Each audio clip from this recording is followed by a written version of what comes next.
Ladies and gentlemen, strap in. Strap in. This is probably going to be a long one. I've cleared all this space in the camera. I've set aside this time. And I don't even care if I finish this today. I could come back to this later tonight or tomorrow or whatever. But the very first thing that I'm doing today, upon finishing the Xenoblade 3 DLC, is talking about this game. Before I speak to anyone, before I get an opportunity to, interact with and do any of the things that I was going to do today, I'm setting all of that to the side to talk about something that's extremely important to me. Something that really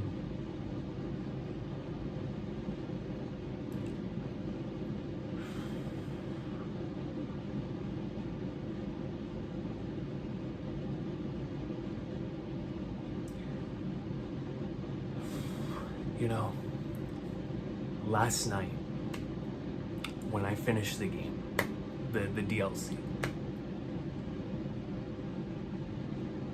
I was feeling so many things at once that it was very difficult to process. It was very difficult to look back on the journey. It was very difficult. I hadn't taken an opportunity to really reflect on just how wonderful of an experience this truly actually was and how much it actually impacted me.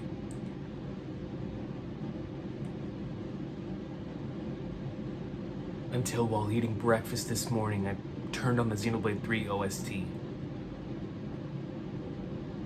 and I listened to Where We Belonged.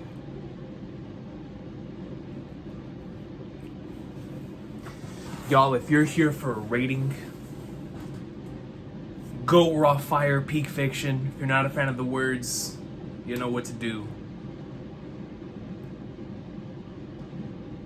Similarly to Xenoblade 2, it's going to be impossible to quantify this with a number.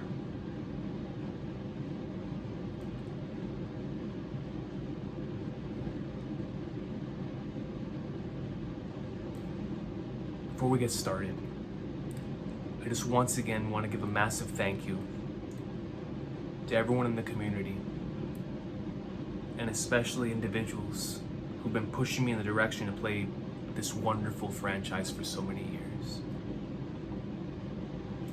All love to my boy AJ. It was thanks to the words he said in a stream, which really goes hand in hand with some of the beauty that this game has to offer in regards to the things it's trying to say.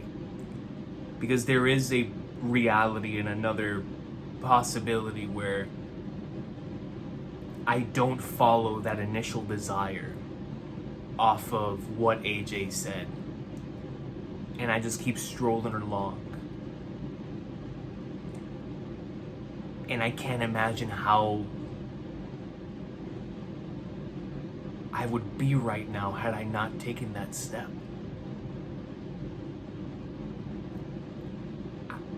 I can't even fathom it because it just doesn't feel like it's my reality anymore. A reality without this franchise.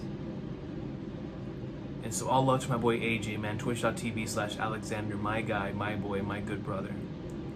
My boy Mr. X, who for so many years, the alrighty-o man himself, was telling me that this is my kind of franchise, man. He knew me better than I know myself. Most certainly did. My boy Roger, shout out to Roger's Base, was also telling me to check out the Xeno greatness once I was talking about how much I love Xenogears. To check out the Blade games too, man. And I look back on how I felt upon finishing Xenogears and this idea that the series would never be able to, I couldn't comprehend it ever reaching those heights ever again. I just felt like that game was so incredible and so impactful, that I couldn't imagine anything in the series producing it. It was hard enough to find something in other series that could replicate what Xenogears made me feel. And for me to sit here right now and comfortably say that that is my fourth favorite Xeno game is insane. It is insane, man. This game, without question,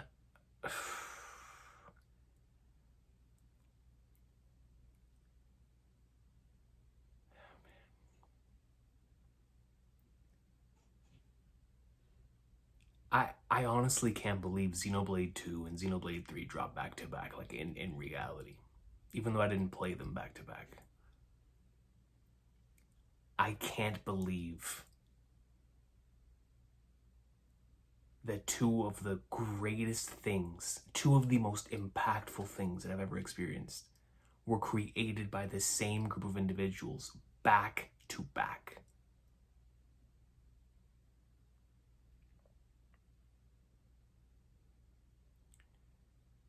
Especially considering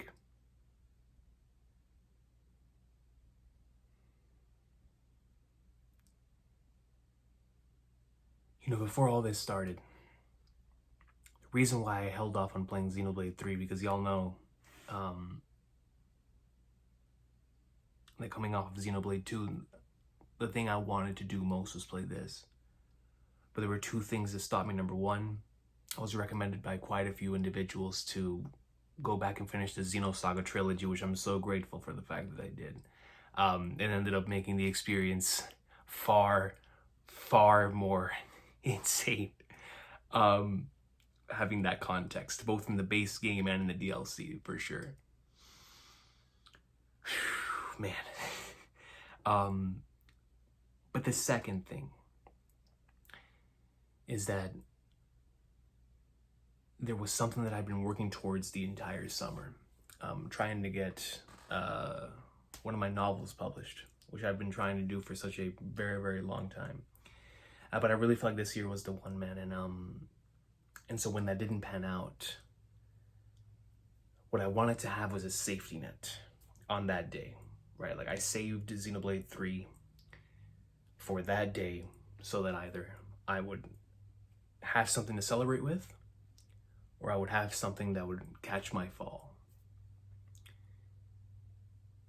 But what I didn't expect was for the impact of that failure to hit so hard that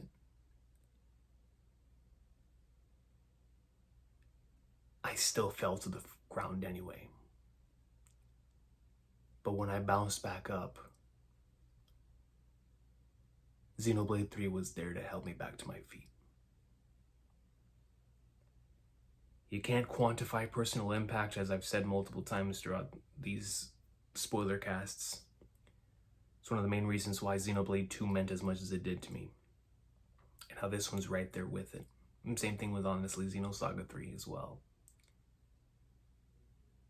But for a game that touches upon the preciousness of life, the preciousness of death, the preciousness of existence, of the future, of family, of life,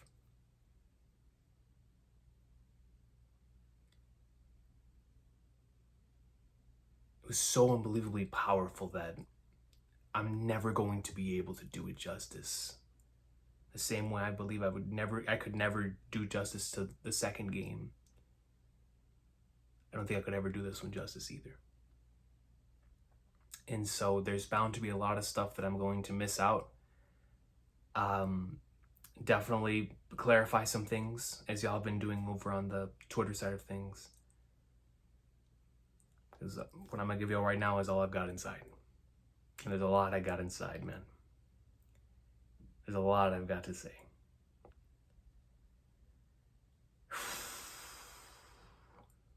Before we end this spoiler-free section, man, the number one thing, if you could take anything away from this video, is I strongly believe that each and every single one of us reach a point in specifically the area of experiencing stories where you feel like you're never going to find anything again that makes you feel the way your all-time favorites make you feel.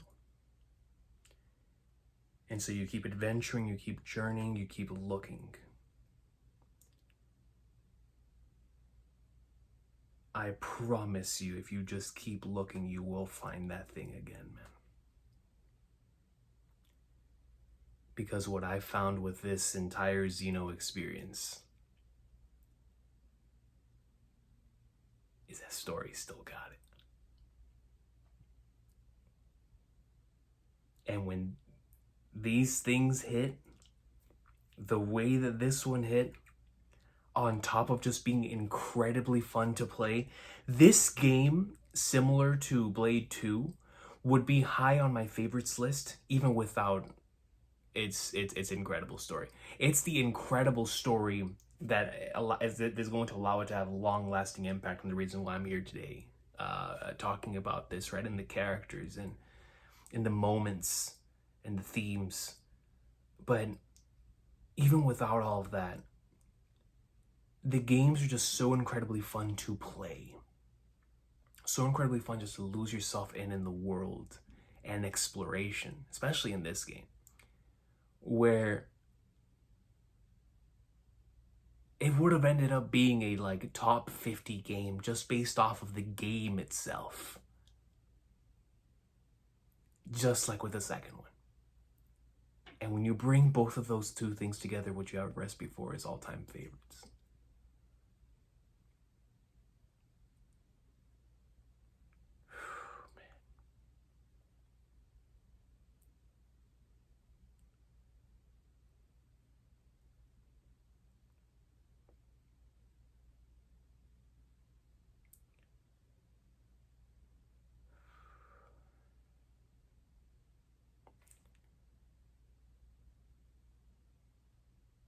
As someone who's wrestled with failure my entire existence,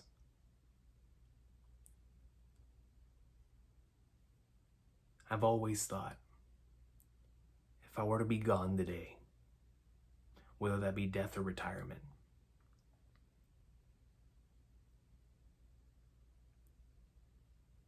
did I fail?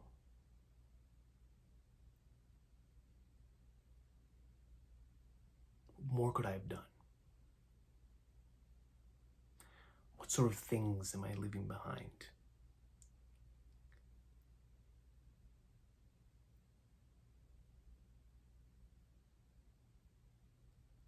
And especially because I've been contemplating so much about the retirement section of the channel now that One Piece is coming to an end. And any day our lives could be gone in an instant.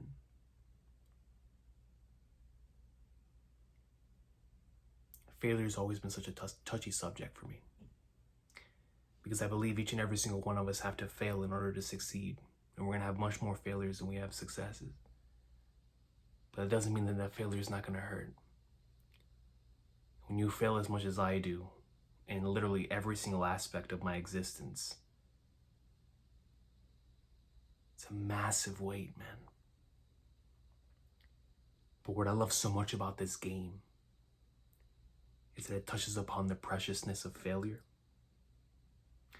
the preciousness of leaving that mark, leaving that legacy, and above all else, the preciousness of leaving it on for those that come after you, whether those that you directly inspire, that thus take up arms and do that very thing that you were doing, do it better than you, take it to that next level, taking the foundation that you've created and running with it, or in a literal sense with your children, with the life that you bring into this world. This game touches upon some really, really, really beautiful stuff, man. And so as I end this spoiler-free section, I once again just want to thank every single individual out there who followed me on this journey. It's still not over yet, obviously, because we've still got an X. But as far as like the main games per se, this is it, man. And I just want to thank everyone who was a part of it, because it truly is going to be something that I'm never ever going to forget.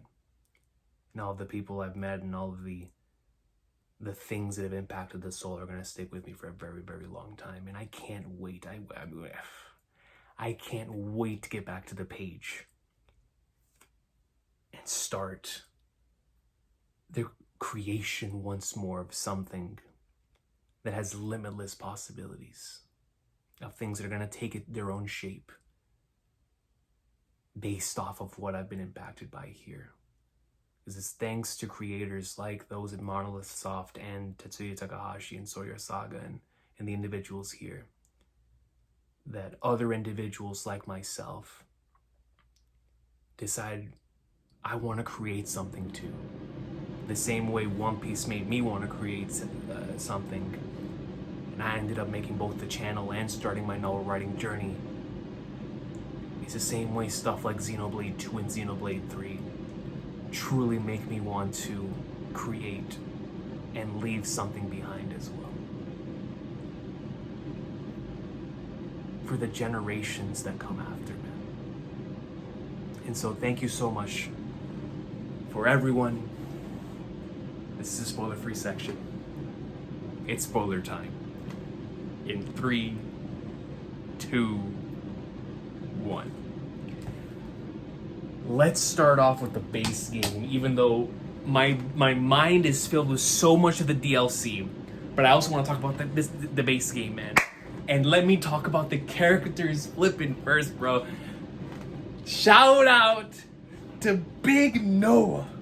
Shout out to Big Mio. Shout out to Big Uni. Shout out to Big Lance. Shout out to Big Tyon. Shout out to Big Senna. Shout out to Big Manana. And shout out to Big Riku and all of the hero quests, all of the side characters, my 2 beloved queens, N, M, all of it, Z, whatever. This entire world with so many awesome characters. Shout out, man. Shout out. Shout out, bro. Yo, what a game, dude. What a game. I don't even need pictures today. Yeah, we're running this thing back, man. Yo, when this game started, I was like, how are we gonna follow up? Because I had just gone through, legendary after legendary after legendary. Xenoblade 1 to Xenoblade 2 to Saga 2 to Saga 3. I was on peak overload. You know what I'm saying? Peak overload.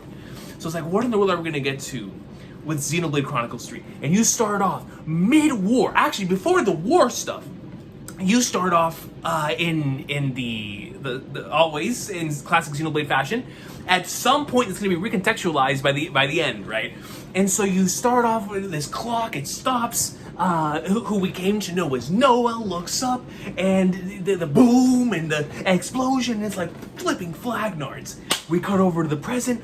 We see war, and it's like, bro, you start boxing with all these people. I don't even know who these people are, but I was like, oh my god, this guy's named Noah. And immediately I was like, oh my goodness, man, what does that imply?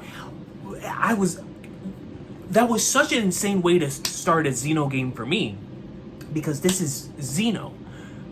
When somebody's named Noah in Xeno, there's a purpose behind it, man. Like, there's a purpose behind all of these names, right? And so the first thing I thought of was Noah's Ark, the world that was flooded and then recreated anew.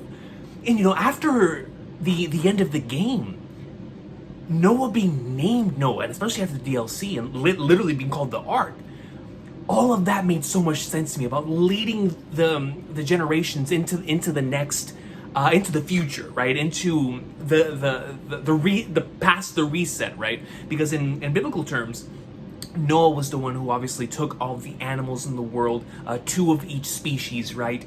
And the rest of his family over into a post-flooded world, right? To start over again from scratch after it had been wiped out. And so, immediately upon seeing Noah's name, and then seeing each of the characters representing a different race within the series, I was like, oh my god, what are we cooking with this game? And it was so unbelievably cool the way that this series primed me to, number one, have a Bible in hand at all times. Number two, truly think about that the same way that, like, Gears, for example, kept making me think back to like the Jung stuff and things like that, right? Where you have to constantly have that stuff in mind, and especially after Xenoblade 2 and its ending, and then to Saga 3, I was like, man, what kind of Xeno stuff are we gonna get here? And I think that was the best possible way to start off this game, was with a character named Noah and all these different individuals in the party that represent like a different aspect of humanity or different race of humanity. And oh man, I loved it. I was like, wow. I mean, right off the bat, I was like, oh, this is great. Combat, obviously, super dope. Music, I don't even gotta talk about it. Y'all know how big it is. Y'all know how big that flipping music is. But then we reach 2 things that immediately made the heart and the mind start going, which is the idea of off-seeing as a concept combined with the limitations on everyone's lives. And then the idea behind the power system in this game. So starting off, obviously, with the off-seeing and the limitations on everybody's life. So I've said this before, but before I got into Xenoblade, I played Expedition 33, and I was trying to find another experience like that, and that was one of the reasons why I ended up playing Xenoblade, is because I saw the recommendations for those who enjoyed Expedition 33. You know, you would like Xenoblade. I remembered it because obviously I really liked Gears and Saga 1. Came back to give it a shot, right? And especially after what AJ said in this Top 100 stream. So all of that reminded me so much of Expedition 33 in regards to the limitations on the lives of these individuals. But I think what really hit home for me in regards to separating itself immediately in my mind was the idea of the Offseer. You know, everybody within the Xenoblade 3 world has 10 terms, right? And so, and once you live off those 10 terms, you know, this homecoming happens and you return back to the Queen. And it's a very interesting concept. It's sort of a play on the whole Mechonis and Bionis thing from Xenoblade 1, which I already thought was a very interesting concept, but then they play on that here with this one. But the idea of off-seeing was so interesting because of the musical element of it and how you play someone off. You send them off while playing some sort of melody that soothes the individuals that are still here, that have to deal with the repercussions of this, that have to deal with the consequences of this, that have to deal with the emotions of this, while also sending off the individual who has now, in their minds, passed on, right, in that moment, not knowing about the crazy twist that happened later. But in their mind, there's the officers are put into place in order to send these individuals on peacefully, right? Who weren't able to make it to their homecoming. And I found all of that to be so incredibly interesting in regards to just the idea of death itself, and how, you know, whenever there's a funeral, more often than not, these individuals are placed into the ground in our reality to music and to the melody of the words of individuals. And I just found that stuff to be so fascinating, that our main protagonist was someone who sees over those who are no longer with us. It it really started hitting home, and it would continue to throughout the course of the entire story. The idea of the preciousness of life and death through someone who is in like always in the weeds with that. And so what a way to immediately, I mean, just cause an impact by, number one, giving us that incredible flashback that really showed us the connection between the characters with Uni, Lan's, Noah, and Yoren, right? And I think Uni shows up in that flashback as well, where all of that stuff was happening. But that thing with the preciousness of life already being placed on the forefront of the entire narrative, just really, really beautiful stuff. But then we get into what immediately took Xenoblade 3 to favorite status the moment I saw that this was our power system, because this is what impacted me the most about Xenogears, and what might have been the thing that the one takeaway from that game that forever changed the way that I viewed certain things. And that is the way that Xenogears looked at the half and halfness of a male and a female, and how they need each other. The idea of not just reproduction, but the idea of how much one needs another to complete themselves, and not just in regards to from like a romantic standpoint or something like that, but in terms of feeling complete. The two sides in order to make yourself feel whole. And I found it to be so fascinating that this game's power system with the Ouroboros idea is based on you and your partner, and at this point with the characters that are here, your soulmate, the individual that you're going to be with, and becoming completely one with them in mind, body, and soul. It took the concepts introduced in Xenogears. I mean, I still remember that statue clear as day in Xenogears. That completely just floored me in regards to, yeah, that's true. In order to be a complete version of yourself, you really have to accept the masculine and feminine parts of yourself, right?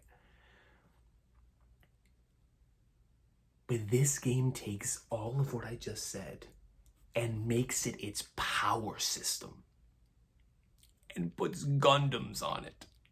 And this is why I love Xenoblade. This is why I love Xeno. Because it takes stuff that I think is so cool and combines them with things that I can't stop thinking about. They're genuinely interesting to me on a day-to-day. And takes a whole new spin on it where I can't even look at those concepts the same ever again. And they're so incredibly fascinating. Immediately, relationships were established at that point in time with all those characters. And it was so cool to me. So cool to me. To the point to where after that happened, and then, you know, we went off in our separate ways, I didn't want to say goodbye, even though they were just our enemies, right? Like, I didn't want to say goodbye to Mio and Tyon and Senna. Like, I was like, come on, man. And of course, at this point in time, we also get introduced to Van Damme of this verse. And here is when the Steel Ball Run alternate universe-esque nature of this entire thing started becoming like, my mind kept running in regards to what are we cooking here, because there's so many concepts taken from other games, like I just talked about with like everything returning back to the Queen, running of the Mechonis and the Bionis, the ideas of the Pharaonises and the flame clocks and all of that.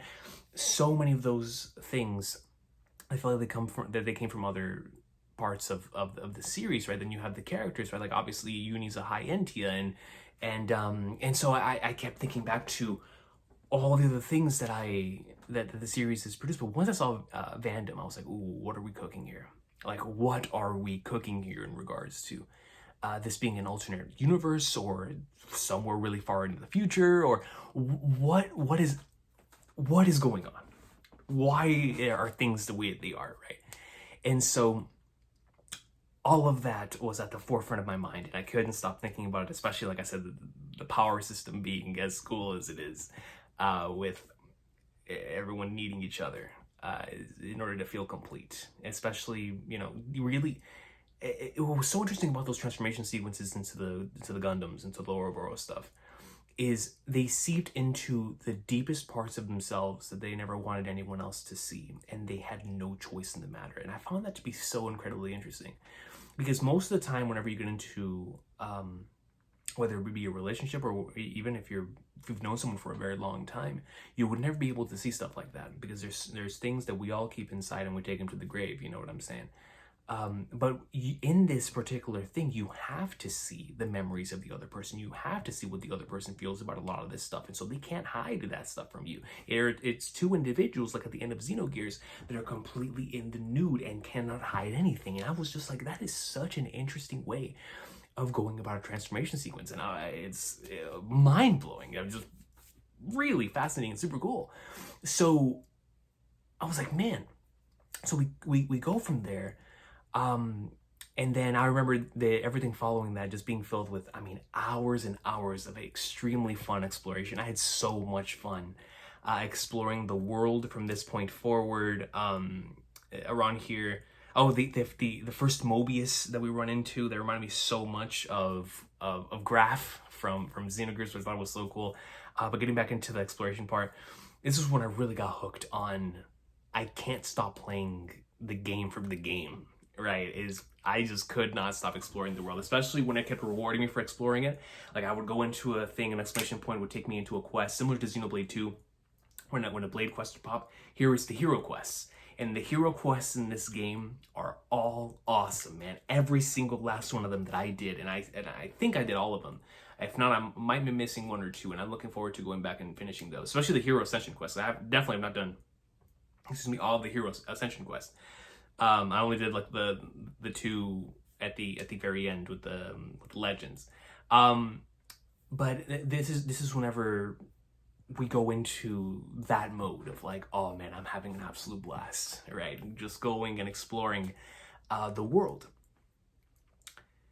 Around here, I don't remember exactly when it is, but around here is when the first major mystery of the game that really made my mind spin started happening. And that was when Uni saw a sort of like it was like a version of herself that was made out of clay, but obviously that's because everything's been destroyed, and it turned to ash there, and it's like this muddied version of Uni. And Uni's thinking back, and like a sort of flashback sequence happens in that moment where she's remembering something that she should not remember. It's like breaking a line in the Matrix of like something that you should not remember. And immediately when all that stuff was happening, I was like, what are we playing at here?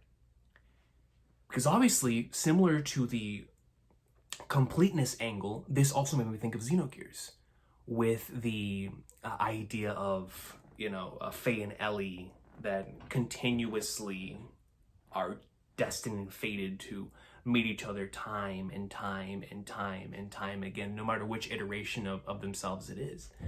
And so I was like, oh, are we going to start playing with stuff like that here?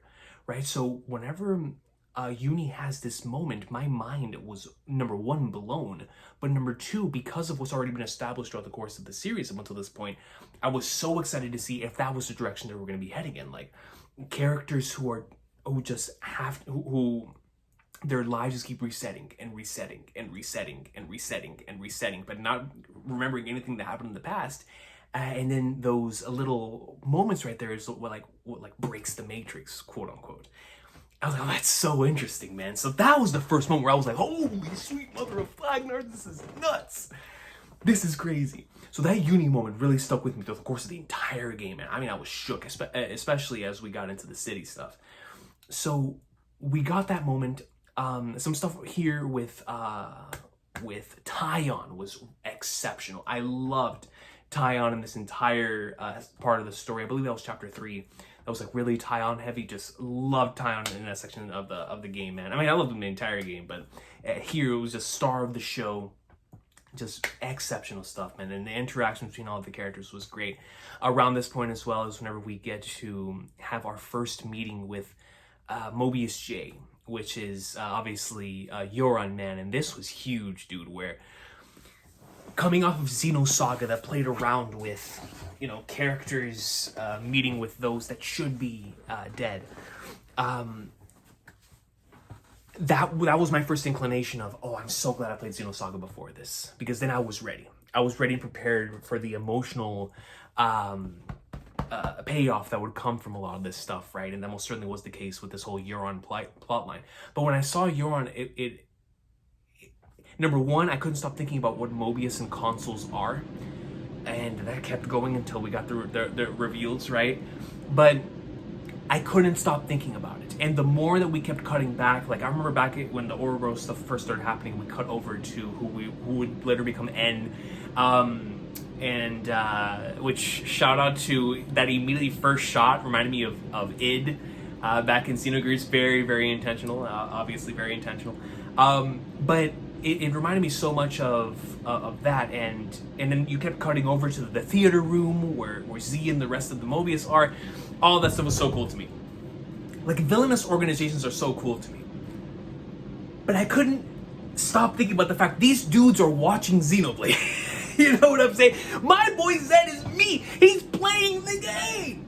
So I was like, what type of meta stuff are we potentially going for here? So I couldn't wait. I couldn't wait to get over to that theater room and see what are the flying platters going on here and what are we cooking. Seriously, what are we cooking? Especially with everything that was happening in the game. So, mind was spinning. But going back to the Euron stuff, I was so excited for the potential possibilities of all these Mobius individuals being characters that had regrets and wish to live on whatever means necessary to escape the idea of death and live on even with the consequences that were to come of it. And then they of course live off of, you know, the and are powered by the souls that are fed to the flame clock and stuff. And I was like, oh my god, man, we're getting into some like really deep stuff here for what this all could potentially mean. So I was just, when I saw Euron, I was like, oh man, like this Mobius concept is sick. Like, there's a lot of stuff that we can do with this, especially thematically. The idea of being so afraid of death and or having that moment of, like Euron, for example, who felt so weak, felt like he wasn't capable of much, and now in post-mortem, he felt like he was able to do what he could not do when he was alive. And I was like, oh man, playing that off of the idea of what our main party is currently going through with dealing with the preciousness of life was so interesting to me. And that takes me into one of the greatest 3-chapter stretches I have ever experienced in any video game. In chapters 4, 5, and 6. Oh, of course, in chapter 7. So I would say like maybe a 4-chapter stretch, just similar to chapter 6 through 10 in Xenoblade 2. That leads me to the preciousness of life as explored through the main party, through the likes of my beloved Mio, man. So from the moment that we meet Mio, we find out that she is on borrowed time and that she doesn't have much time left. Couple months left before she finishes off the life that she has. And what I love so much about Mio is how at first glance we see how strong she is, and she does not talk about that stuff. And as a matter of fact, she's trying to live life to the fullest, knowing that it's about to expire. And my favorite part about that entire idea is how much, when we continue to peel back the layers, we see truly how terrified she is. And how she feels like no one understands her. Because even though they could finish off this entire thing. And she keeps saying to herself, you know, I want to make it there so that those that come after me, so that you guys can end up completing the mission and you can carry on my will. There was some points where she was like with that food, for example, whenever Riku and Manano were talking about making a food, but it wouldn't be ready for a couple of months. And they apologized to her, but she was like, no, it's okay. It's okay, because at the very least, you know, the rest of the squad will be able to eat. And that stuff was heartbreaking, man. It was really, really heartbreaking. And it put the preciousness of the time that we have left on this earth at the forefront, and what we're actually doing with that time. Because everyone around her knew she was on borrowed time. She was dealing with that every single day. But she still walked forward, man. And that stuff was so incredibly powerful and inspirational to me that I couldn't... Mio, in every single opportunity that I got, because I was fully expecting for it to end on her on her dying either at the very end or like right before we reached that final part, not being able to make it in time. That every chance that I got, I was doing every possible interaction with Mio that I could get out of it, right? Because I didn't want to say goodbye to that character, because I've already dealt with saying goodbye to characters like this before in the past that have left us a long-lasting impact on me. And so I was, even though I thought I couldn't be fully prepared by trying all of that stuff and trying to have her in the party for as many interactions as possible, nothing in a million years could have ever prepared me for what actually took place, man. Because what happens here is that once we get deep into the chapter 4 content, and we see how the rest of the party is dealing with the repercussions of what happened with Yoran, and we see beautiful stuff with Lance and his introspection. Sana has some really powerful scenes. We'll get to her at the beginning of the chapter 5 stuff. But we as the closer we get to our destination, right, and where it is that we want to go, we eventually end up at a campfire that was up this tower, man. And here Noah and Mio have I always call it the Water 7, because that was the first time I ever saw a conversation between two individuals that care about each other a lot, two individuals that are family, right, at this point, that end up getting into an argument that feels like it could be irreparable. And as that conversation was going between the two of them, it's like I understood where Noah was coming from, but I also understood where Mio was coming from, and it was breaking my heart because I 100% understood where, like I said, both of them were coming from. I really felt it from Mio's perspective, because there are so many things that we try not to burden others with that end up weighing so much on us that eventually it just snaps. The dam breaks, and someone's gonna catch the front of that blow, man. And it's very unfortunate the way that it happens, but it happens a lot. It happens a lot, man, because especially if you're placed in a situation like Mio, where Mio is the type of person who is always listening to the problems of others, but no one ever listens to her problems, right? Because they feel like she's so strong, they feel like she's always in control, they feel like she's always good to go. And even though her friends would always be there for her, that's the way that she feels about it, right? Where it's like, yeah, I'm the one who's going to listen to all the others. I'm not going to try to burden them with any more problems. I already feel like I'm a burden enough as it is. And so the fact that I don't have much time left, right? And so as we got these little moments where like she drops certain things and you see that she really is getting closer and closer to the end, you felt like something was brewing on the horizon, man. And as she was having this moment of introspection, and Noah pops up, and it just hits so hard, man. When she started crying, bro, with the flute, I was like, oh my goodness, man. Oh my goodness. And so they have their fight, bro.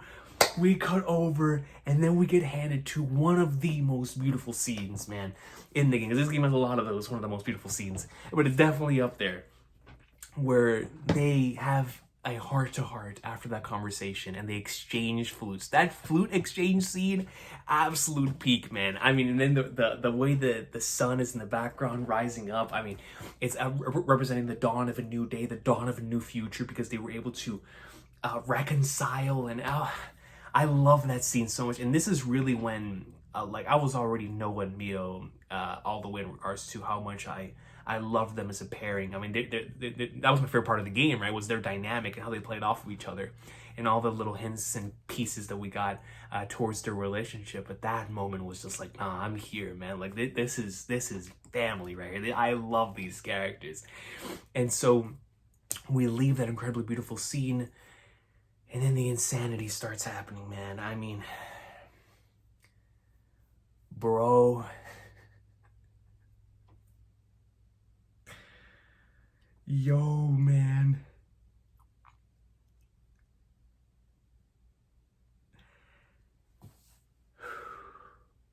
So we invade the palace. We invade the palace. This is where my mind started breaking, man. We invade the palace. We meet Queen Melia Antiqua. I was like, what? Because up until this point, we'd seen Stu Bar run versions of characters. I was like, that's our character. Queen Melia Antiqua. As we get into the truth of this world. Oh man, dude. We're talking about coming out of a Matrix moment. The truth for these characters, the truth that Uni looked at back whenever she saw that dog tag and herself within that flashback sequence. That all of them keep resetting when they die, unless they have the homecoming. When they quote unquote die, they go right back into the tube and start anew again, living in the endless now, and again and again and again and again. My mind was so busted throughout the entire section because, number one, I was like, oh my goodness, we're getting into the Xeno stuff early, the stuff that makes the series so incredibly fascinating to think about. But I was also heartbroken for the characters because their entire reality was shattered before their very eyes. And right before this, we had that incredibly moving, phenomenal sequence with Kamaravi and I was just talking about her. Starts with an E. With the samurai battle, man. Between, man, how in the world did I forget her name? I literally just said it.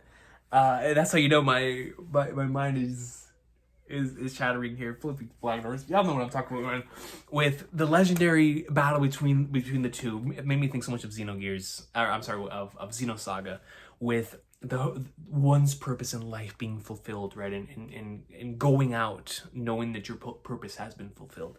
And so when Kamaravi and man, how could I know in the world? Could I forget her name? I literally just said her name.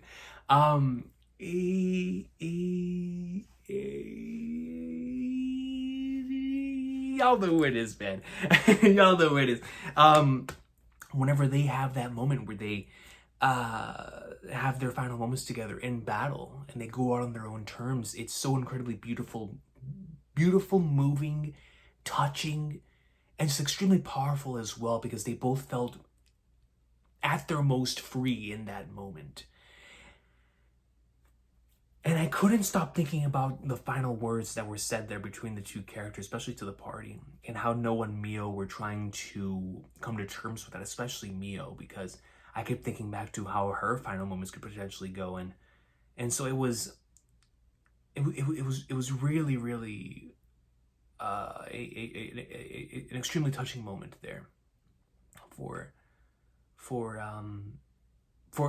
only those characters but for the story as well, and for the characters. It was something that I still think about, like a lasting final image between the two as they have that clash, right? and they impale each other. But when you cut over and you see her inside of the tube, it's like, oh, snap, man. This is what we're cooking. So as we continue on through that section, of course, we see N there with Melia, and it's like, oh, man, dude, what's going on? And then we see somebody that looks like Mio, and then that's when my mind, because when N took off the mask, I was like, oh man, that's clearly Noah, clearly, and then the other one clearly looks like Mio. So then I started thinking back to Xenogears, and I'm like, what is going on? You know what I'm saying? What in the flying fun is going on? So my mind was already turned to mush. I was like, dude, flipping flag nards.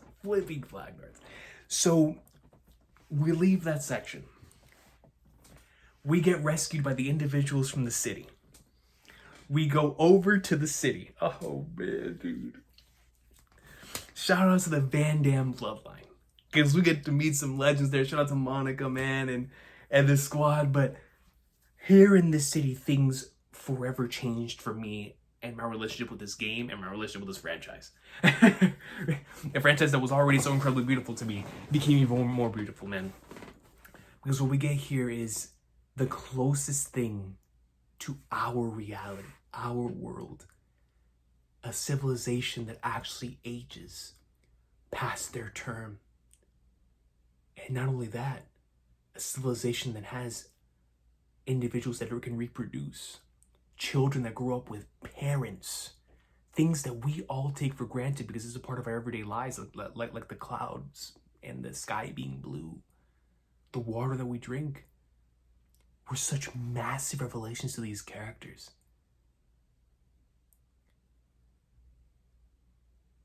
Besides the end of this game, the following stretch,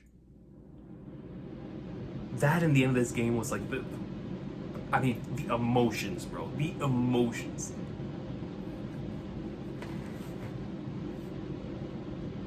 We get to see Mio, Noah, Uni, Tyon, Lance, and Senna.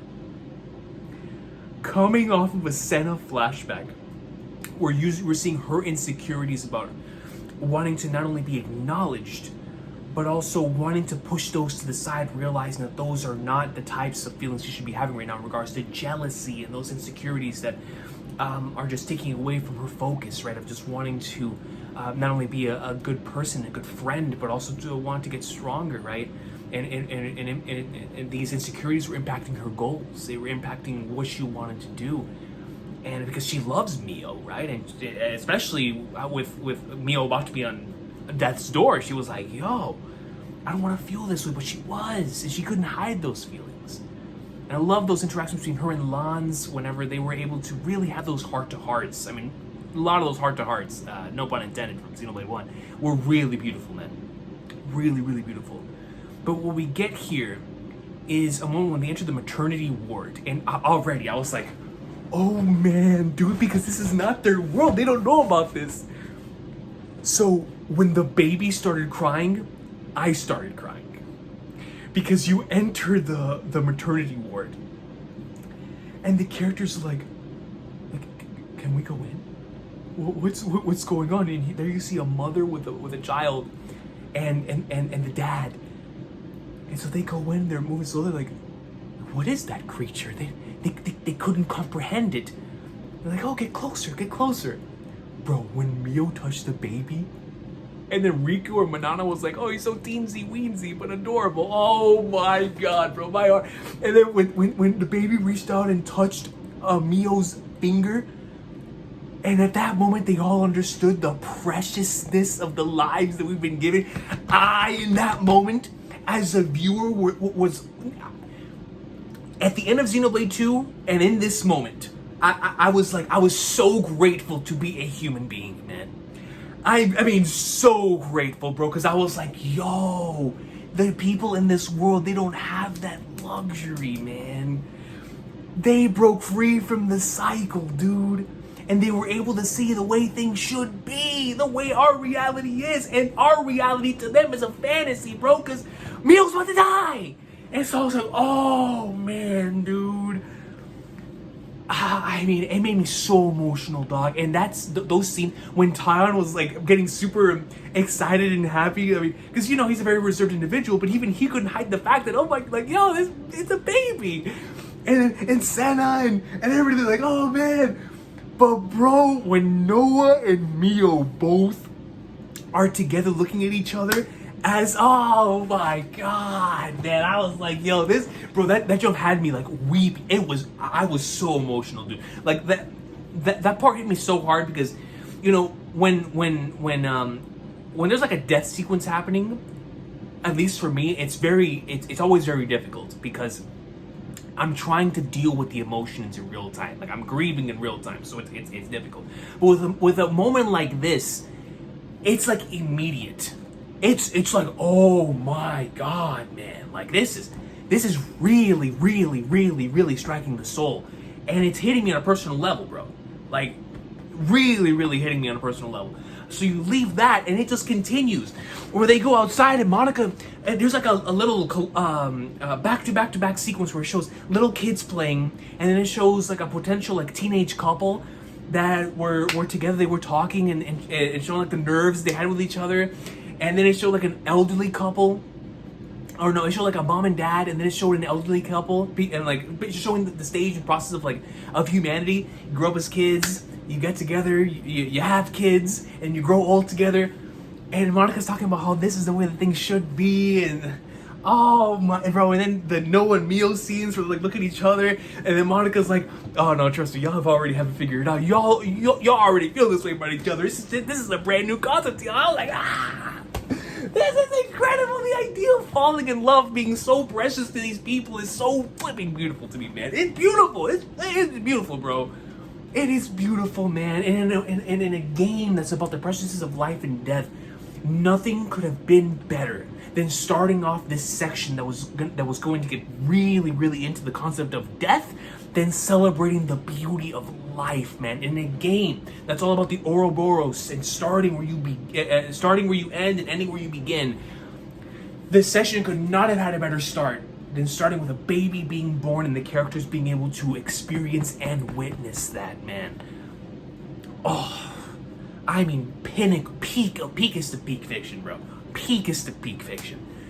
So then obviously we go into the prison, Gondor, shout out. And that entire sequence was so much fun, bro. I really enjoyed it. I always love prison sequences in any game, but that was just so cool. But then stuff starts popping off, man. N shows up, M shows up. I mean, we get hints to their actual abilities, and it's like, yo, this is clearly Noah and Mio and M are having these moments, and I'm like, what is going on? We can't take care of them, they're too strong. And we end up in prison. And when we end up in prison, bro, this is what I'm talking about. Like, this chapter was true, like Cold Steel 4 fragments levels of peak, man. I mean, it's like Xenoblade 2 chapter 10 levels of peak, man. Like, very few things have reached the greatness that this right here reached, man. This was all in a single chapter, bro. I was like, oh my god, man, this is peak. So we get into the prison, and Noah, I mean, he is slamming because Mio's been taken into the other room. They don't know where Mio is at, right? All they know is that N has proposed to them that she is going to die, and there is nothing that they can do about it. Nothing. No matter how hard they try, they know they can't beat him, and there's no way they're gonna break out. And so they're just gonna wait it out for the rest of the term. And Shania, oh man, shout out to Shania, bro. What a fascinating character. And the fact that she was the traitor, insane stuff, man. And then of course that led into some greatness later on. But what a character. But going into N when he's like, no, there's no way, there's nothing that y'all can do. And it just really leads to despair, not just for you, but for the party. Like, how are we actually going to get out of this? And at this point, I'm like, man, there has to be a way, right? And so, man, it was such a heartbreaking scene, bro. When Noah starts hitting the wall, and you see the blood on his knuckles. I mean, the skin has been ripped off of his knuckles because of how hard he's hitting the thing. And then Mio speaks out, man.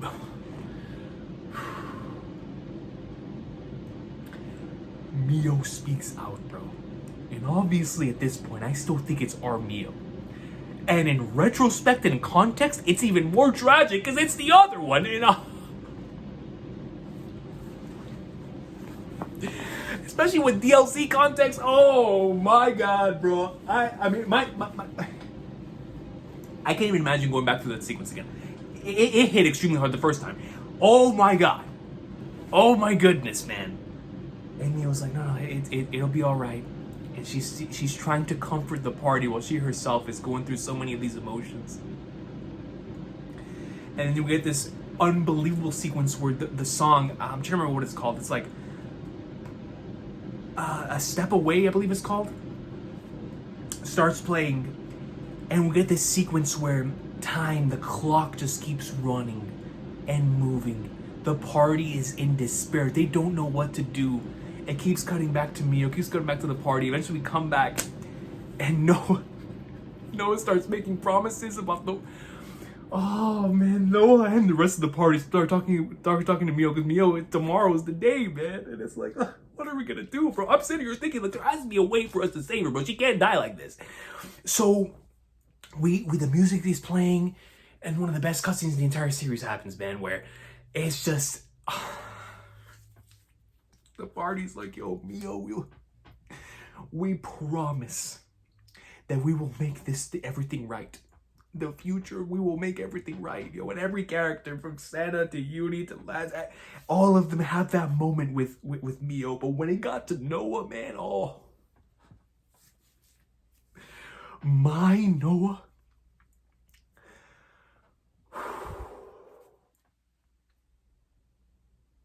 That hits so much harder in context. So much harder in context. But even in the moment, bro, my heart was, bro,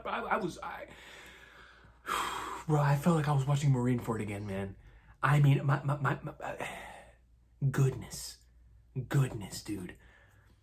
So as that continues, we cut over. And after that entire incredible section, the day has arrived. And we get thrown out to see this full hand, first hand. Mio walks. Noah's watching. Noah's squirming. There's nothing he can do about it. And right before our very eyes is the party. She disappears. She starts disappearing. Then N starts mocking us. Go ahead and see her off. Go ahead and see her off. Throws the flute at you. Her flute. Her flute. And you're sitting there. Noah's like, I can't. And he starts fumbling and stumbling because how can he? And then Mio really starts disappearing. And this is when it starts hitting. Mio's gone. And just as fast as she was here, just as fast she's gone. Oh.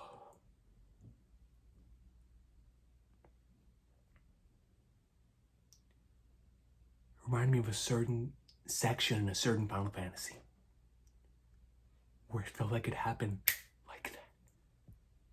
And it just hit so hard, man. Even thinking back to it, of how I felt in the moment, man. And then what follows is, you get put up to it, comes in, whoosh, would you like to save your progress? Unreal, man. Unreal. It was already like 1:30 in the morning at this point, but I couldn't stop. I couldn't stop, man. Because what follows this is euphoria of the highest magnitude, bro. That's also extremely emotional with context. Because when we wake up in chapter 6, we see the original Noah and Mio, the original N and M. Not well, the original is a weird way of putting it, but the N and M, right?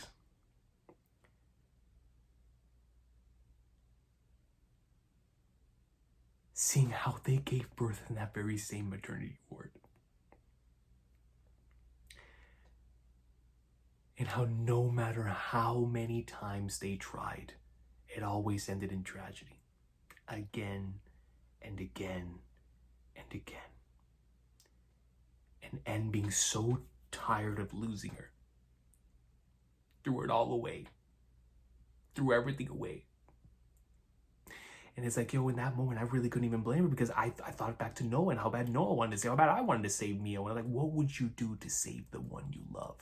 That's a question that was posed here. And in that moment, I completely understood N as a character, and it truly made him such a compelling antagonist at that point, man. And an unbelievable character that I still hold as one of my favorites from this game. Unbelievable stuff, man. And so as Noah's seeing all this, he gets taken back into the present. Conqueror's hockey happens. Mio comes over, the other Mio, and stops N's attack. And you're like, what in the flying flag nards? And we find out that her and the other Mio switched. N starts losing it, like, what, the one that I lost was my Mio? And then all the words start making sense from the prison on the way she was acting. The my Noah, all the lines that she had about the preciousness of one day passing on and having finality to your life, the preciousness of death. Oh man, dude.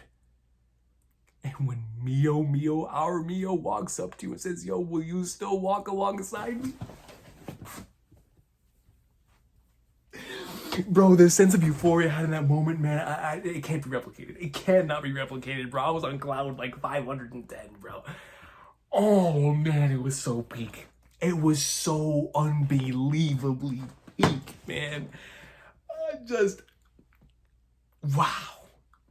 Wow, man, it just gets me choked up even just thinking about it, bro. Just how beautiful. It gets me choked up because how emotionally invested I am to these characters. But it also gives me so much inspiration and makes me want to create something that can make someone else feel what that made me feel. Because that's how incredible that entire section was, bro. It was so incredibly amazing. It was so amazing. Our Mio is back. Oh, man. And it lends into the themes of the game so much that if you just keep living, miracles can happen, man. Because if they happened again, they can happen again. And if you just keep living, there could be beauty on the other side. You have to create that future for yourself, yo. You have to keep living in order to see that future to the end. And sometimes it's not going to work out, but in other times a miracle can happen. It leads into the ending theme in both the regular base game and the DLC. But man, dude, so unbelievably beautiful, bro. But the greatness doesn't stop there. We get access to the boat. And how awesome was this as an FF7 fan to get not only the boat, but also a clear reference to Shinra headquarters. That was so unbelievably cool. As we head into the Queen of Agnes's castle, and obviously Melia being the other one, and the other one clearly looking like me, I was like, oh man, what are we gonna cook here, bro? And when we got to that room and Drifting Souls started playing, because I love those Xenoblade 2 characters so much, man. It was hitting home so hard. When I heard her speak, I was like, yo, this is my Nia. It is my Nia. And the music that accompanied, bro, I was like, oh, this is so beautiful, bro. The bullet comes down. I was like, what did y'all just do? And then Yoran shows up, and we get that incredible conclusion between Yoran and the squad. That Yoran and Lansman was unbelievably peak, man. It was so good. All that stuff happens, man. Mobius, the origin, Nia comes back up, and we start getting a better grasp into the situation that we're placed in and what happened to the world, right, and the way that it was and the way that things happen to lead to the world in the way that it is now, and why it is that we see stuff from the Xenoblade 1 world and the Xenoblade 2 world all here in this one. And it was just so special, man. Yeah, like everything made so much sense. And the reveals after reveals after reveals, man, it just all made so much sense, bro. But then you get into chapter flipping 7, man. And going up Origin reminded me so much of, whenever I was finishing Xenoblade 2, when I was finishing Xenosaga 3, when I was finishing Xenogears, of like, dang, man. Dang. And how could I forget Xenoblade 1 as well? Just like Flagnars, bro. We're really about to finish a Journey of Legend, bro. I didn't want it to end, man, but I knew it had to end, and my curiosities were going far beyond my emotions at that point, and I just really wanted to know what was actually happening within this verse, and Z as a character and stuff like that. And so we continued forward, and oh man, dude, we get to the Z stuff.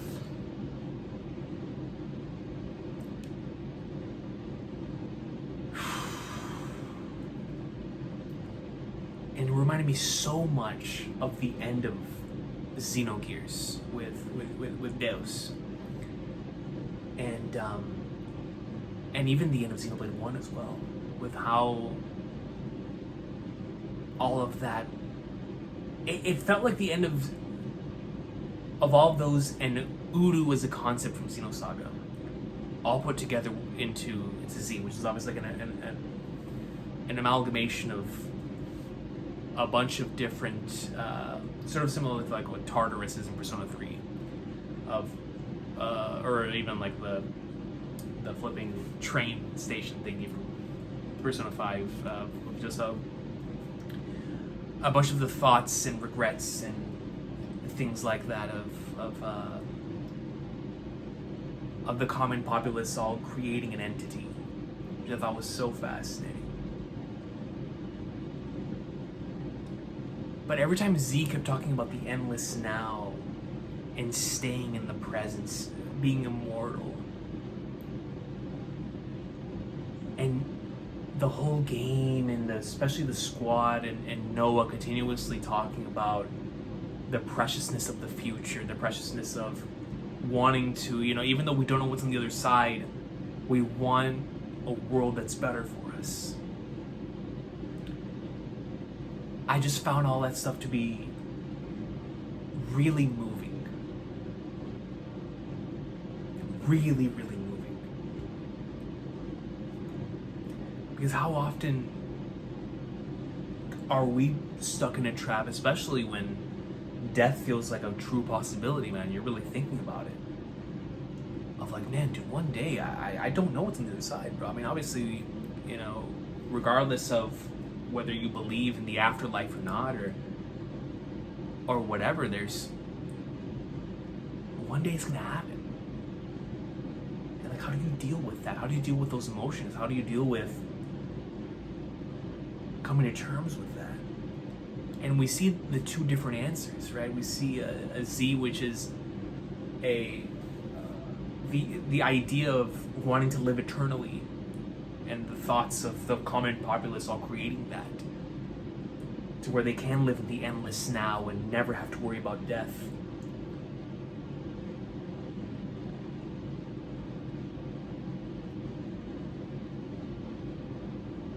And then those who believe in the preciousness of life and death, and the preciousness of finality in things. And we see how living forever can really have a catastrophic thing on your mental state with N and M, right? And how M was pleading for finality to her life. And the fact that she was able to receive that.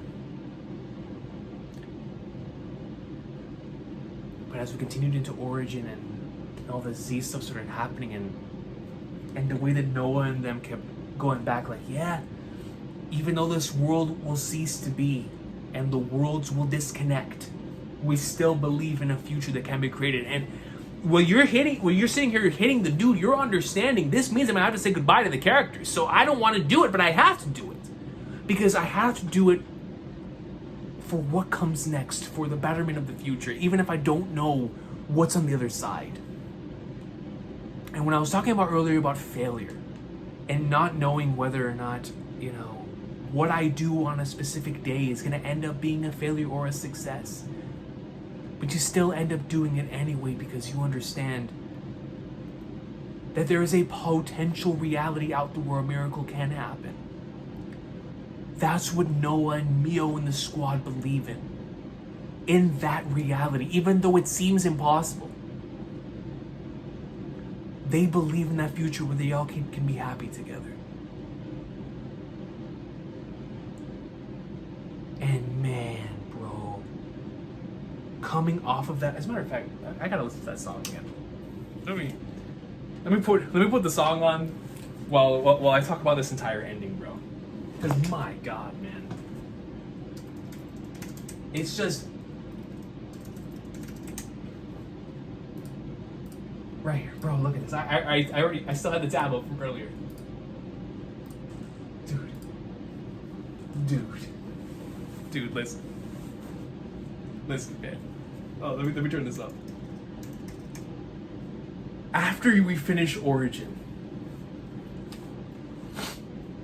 I was sitting there, man, like, let's go, humanity, right? And yeah. But I was still so uncertain about the fate of the characters, just like we on a daily basis are uncertain about our futures. But they get back down, they're in front of the cliff, the very same cliff, similar looking cliff as to where everything ended the first time, right? For like Noah or for N and M, and then where everything turned into chaos. Now they look at a very similar cliff and believe in a better future.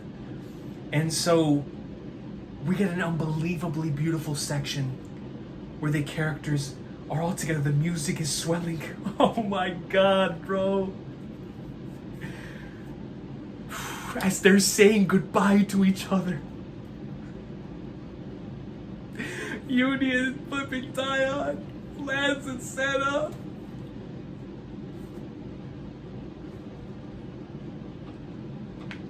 Bro, this is one of the greatest endings in video game history, man. I promise y'all, bro.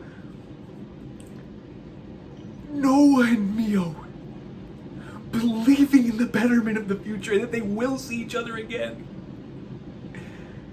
Going back to chapter 5 and the beauty of love. They have their kiss, man. And it's their final moment together. I'll see you one day, I promise. No matter how far I have to go, I will see you again. They slowly start getting ripped apart. They're stumbling and falling as they reach towards each other. Oh my gosh, man. Everything is starting to go back.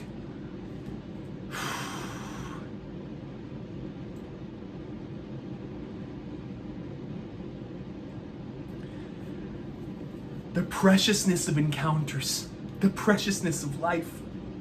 There is a reality where they never made each other, but this is the reality where they did meet each other.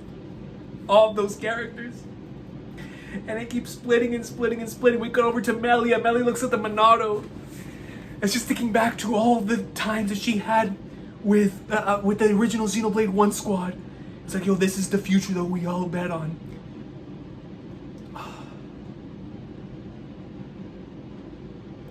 Things will be set right.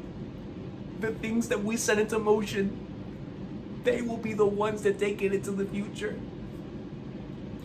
And then we get into the flipping sequence that made me break more.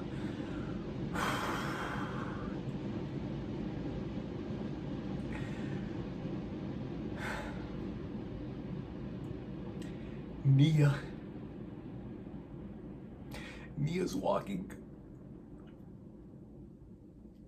Poppy shows up.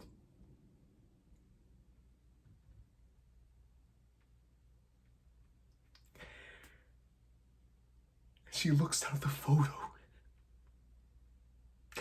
And in the photos, our family. The family I love so much. The characters that I genuinely love with every fiber in my being. She's like, yo, I'll see you guys again soon.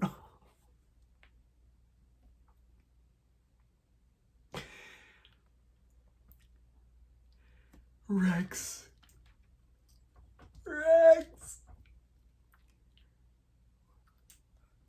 My boy ended up with all three. It was being for real when he said he loved them all.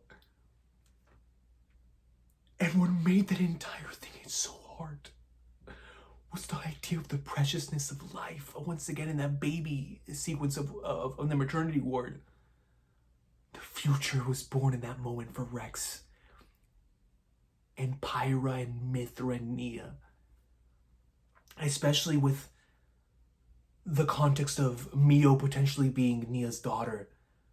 It's like they opened the floodgates for that future in that moment. A new possibility was born, a new reality was born with that birth. And how beautiful of a message to have with that, right? I mean, as we cut back from that, we see them completely separate from each other. As Noah and Mio and the respective squads promised to see each other again one day. And one of the most tragic yet beautiful endings to a video game I've ever seen, man. Unbelievable, bro, because it leads into the beauty of the now potentially being so incredibly difficult to trudge through, but believing that the future is something that you make of it, and that as long as you keep believing, the miracle can happen. And even though the game doesn't show you that these characters meet up again after the DLC, it's like when everything comes back and becomes one, there is a world, there is a reality, there's a possibility. There's a miracle that happened where the characters can come back and meet together again. And they believed in that miracle, man. They believed in that reality. Even though in the present they had to say goodbye.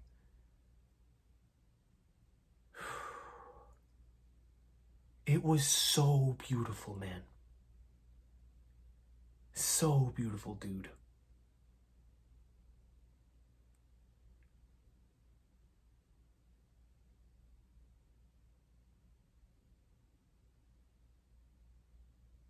Just all-time stuff. In one of the most thematically consistent games I think I've ever played. I mean, it's seeping through everything.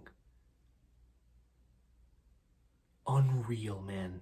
Not only as a celebration of the series, but also in the short term, just how beautiful they were able to make. And how much they were able to make you feel.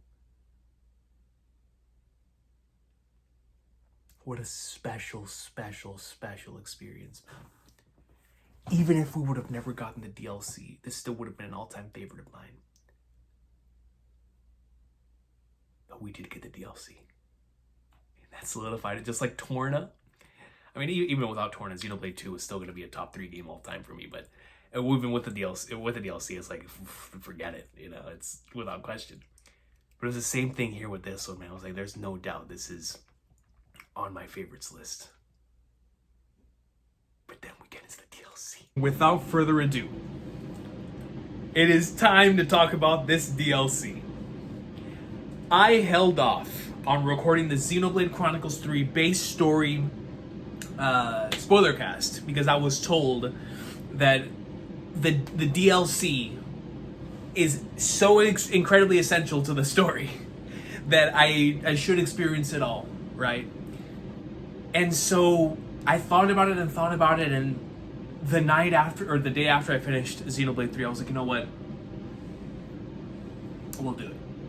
We'll do the game, the base game, and the DLC, and then we'll make the spoiler cast, even if it ends up being extremely long.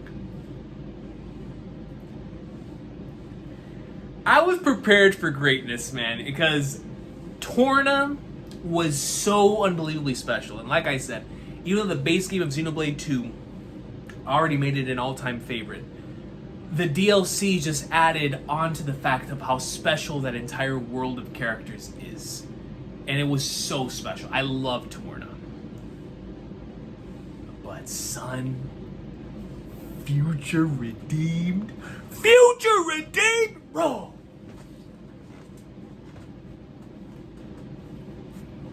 Bro! Yo, man.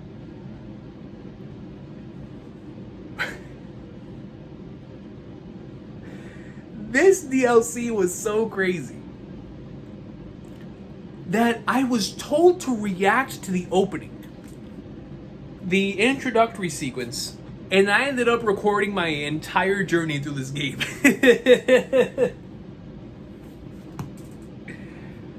Oh my gosh, man. Oh.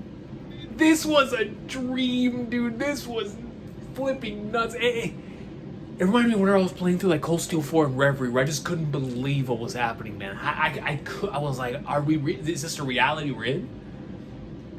Oh man, dude.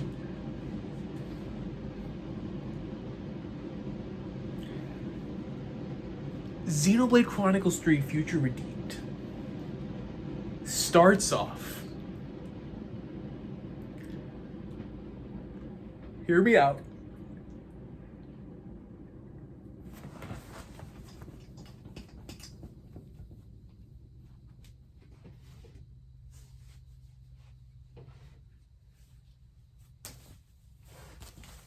It starts off at the edge of time, or wherever the flag runners that was, with Alvis fighting against Z, Shulk, and Rex.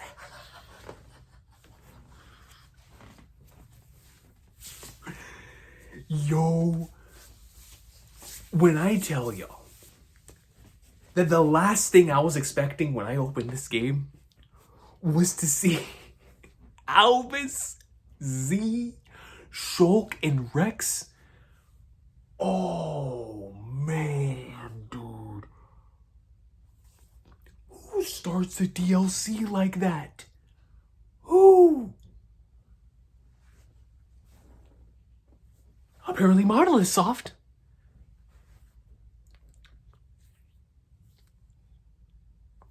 I had so many questions, but I was so hyped I didn't care. I was like, it's Shulk and Rex, let's go. Bro, y'all know how much I love Rex, man. Because I love me some Shulk. I really do love Shulk. But Rex is like one of my favorite characters ever, bro. Like, I love Rex, man. And when I saw him in his adult form post time skip, I was like, nah, man, this game's already a 10 out of 10. Little did I know. Little did I know. Because right after that, we go into the world. It is a prequel, just like Torna was, which I was not expecting. I thought it was going to be a sequel at that point. It ended up being a prequel, just like Torna was. And because a part of me, whenever I saw the name Future Redeemed, when I clicked on the DLC, I thought we were going to be playing as Noah and them. I really did. Because I was like, oh, this is going to be the DLC where we end up redeeming the future, right? Where we end up tying everything together, especially after what I was told in regards to having the complete picture of the DLC before recording the Spoilercast. So I was like, man, we're gonna play as Snow and them. Little did I know that was not the case. We start off with Big Matty Ice, man. Shout out to Matthew, dude. What a great character. What a great character. It's insane how much Monolith Soft has made us care for both Laura and Matthew as main central protagonists in DLCs that are incredibly short in retrospect, right? Like, the base games are long games. But the DLCs are much shorter, and yet they really make you care for these characters. So shout out to the DLC protagonists, right? And like Laura and Jin, shout out to my boy Jin. And Matthew and A, man. A, dude, the moment I saw A, my mind was like... When I saw the earring, I didn't even clock the Albus stuff. I was looking at the earring like, oh man, what are we cooking? What are we cooking, dude? And so we continue on with those two characters, similar to how Torna started, right? We start off with Laura and Jin in the forest, and here we started in a very similar place, right? And you're moving on with these two characters, and eventually you run into Nickel and Glimmer, man. And the moment that I saw Nickel, I was like, is this Shulk? Because I was like, I don't know, you know, I did Shulk get Xenoblade 3 where he had a reset, right? And this is like the version of Shulk where he's on a term and he was only gonna live 10 terms. Like I didn't know what they were cooking. So I immediately thought Shulk. I was like, oh my god, bro, is that Shulk? But when I saw Glimmer, I was like, bro, is that Pyra? First and foremost, I was like, is that Numa? And then when I saw the hair, I was like, wait, and the location of the core crystal, I was like, bro, that's flipping Pyra / Numa. So I was like, what are we cooking, man? So we have a dude who looks like Shulk, a dude who looks like Numa, and then I thought back to the founders. This is why I didn't mention the founders when while discussing the base game, because when I first saw the founders in the base game, I was like, man, these characters all look cool. They all like characters from other points in the franchise, but I just don't get what all this means, right? You had obviously one that looks like Numa. You had one that I didn't know, ended up being flipping Flax. You had another one with long hair, ended up being Shulk. You had Glimmer and or you had Glimmer, the one that I said looked like Numa. Then Nickel was there. Then you had the guy that looks like Faye, which ended up being excuse me, Matthew. If I'm not mistaken, I believe A was also there. Also, you had the founders, right? Which I was at the moment, at the time, I was like, I mean, everything else that was going on in the chapter was so incredibly peak. I barely paid it any mind. But I can't even imagine going back and looking at that in context now. Oh my goodness, dude. The flipping founders. As we continue on in the DLC, we see that Glimmer runs away from the squad, and I really loved her relationship with Nickel. I thought they had a really good dynamic throughout the course of the story. But we see them, Matthew and A continue to have really cool interactions. But Glimmer ends up, bro, in a place where Shulk is. And when I first started looking at him, I was like, why won't they show his face? And I got shocked. So going off of the introduction, I was like, oh my god, so that other kid is not really the Shulk, it's someone else. Little did I know. So Shulk pops up, Monado and all. And I was like, oh man, dude, this is awesome. This is awesome, bro. This is just straight up awesome. So Shulk pops up. We had some really cool interactions there. Between Shulk and Glimmer. We see that's definitely our Shulk, as well as the characters that he's with, which is Panacea, which, by the way, Panacea was told to me after the fact that that's flipping Ryan and Charla's daughter. I was like, yo! First and foremost, I thought back to that game and how much I loved their dynamic, and I was like, yes! Yes, shout out! Shout out, man. Ryan and Charlotte's daughters. I was like, that makes so much sense. That's so peak. And so we had that, right? And I could not wait. I just wanted to see Shulk as much as possible. Because, you know, when you have returning characters, this happens to me all the time in Trails. When you have one of my favorite characters returning, it's like, man, as much as I really love seeing the new characters, I really want to see my old favorites, right? That was what was happening to me in this DLC a lot. And then I really got attached to the entire cast as a whole by the time it came to a close. But in this moment, I was like, man, I just really want to see Shulk, dude. And little did I know it was on the horizon, bro. And Glimmer pops up before this Ferronis that's coming in. Mobius shows up, and it's like, man, everything's starting to pop off, right? So then Shulk comes in. Shulk ends up in the party. I was already like, okay, this is peak, man. I need to see it as Shulk. We're playing as Shulk again. It's over. Like, oh, this is Super Smash Brothers levels of let's flipping go, you know? So I was so happy. so happy to have Shulk in the party again, man. And to have him with a Xenoblade 3 combat, I was like, let's flipping go. You know what I'm saying? He just looks so cool with the long hair. Come on, man. It's Shulk. It's a returning character. And as a Trails fan, as a One Piece fan, when you have the interconnected universes like that, it's the best thing ever. And so I was losing my mind. But, dude, when that thing fired those crazy lasers and Glimmer's about to get hit, Nickel is like, nah, I'm not gonna let you do that. Goes in. I was already hyped. I was like, let's go, Nickel. But you don't stop the attack.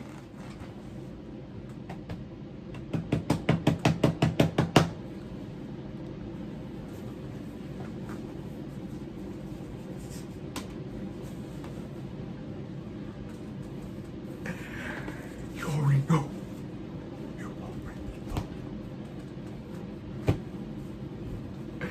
Bro, when Rex showed up, I was like 50 out of 10 DLC. I don't play the rest of the game. 50 out of 10. Top 5 greatest game of all time. No longer a doubt.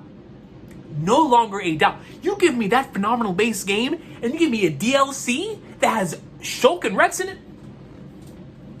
Top 5 game of all time. Easy, man.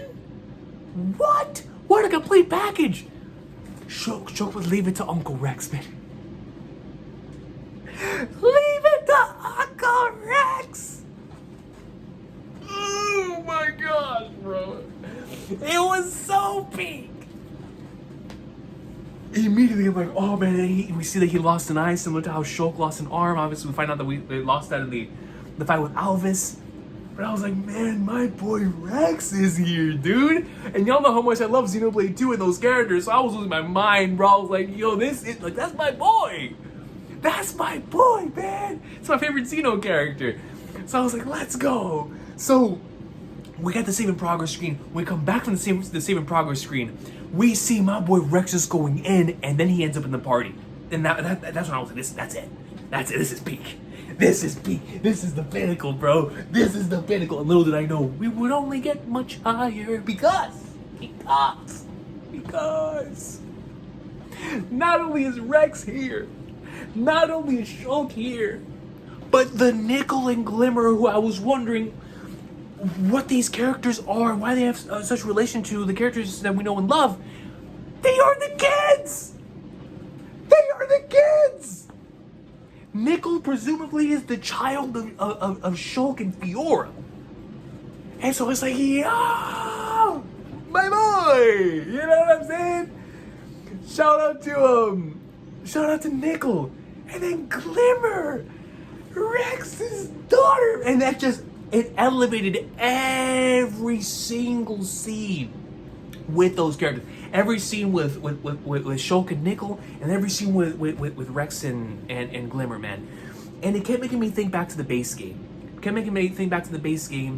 And the ideas that were presented there about the future being created by the generations that come after, right? Like your children and the preciousness of actually being able to have children.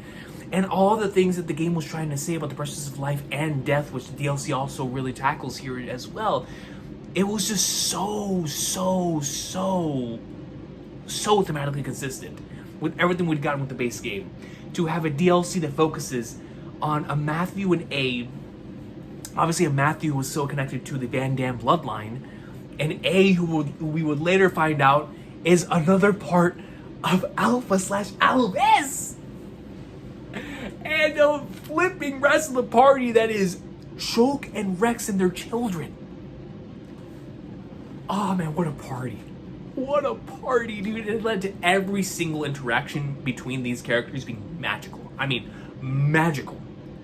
Absolutely incredible, man. Just beautiful, beautiful stuff. Beautiful stuff, man. I loved every single second of the time that I spent with these characters. It was so much fun, man. I tried as many excuses as possible to explore the world just so I could keep playing as Rex and Shulk. And then eventually really came to love the rest of the characters so much as well, man. I mean, Matthew's my guy. Shout out to A. What an awesome character. And then, of course, Glimmer and Nickel. I love the arc that they went on throughout the course of the game. You know, Nickel getting more confident and really coming into himself, and of course, Glimmer reminded me so much of Pyra's character arc in the base game, while also really coming into her own as well, and really showcasing the future is in good hands. And I loved seeing Rex and Shulk in these current roles. And I thought Rex in particular was so interesting because before a certain conversation, we saw the toll that life has taken on Rex, man. Even though he's still our Rex, we see how much things, you know, him no longer being able to be with the Familia, everything that's happened, the toll that's taken on him now into his adult life.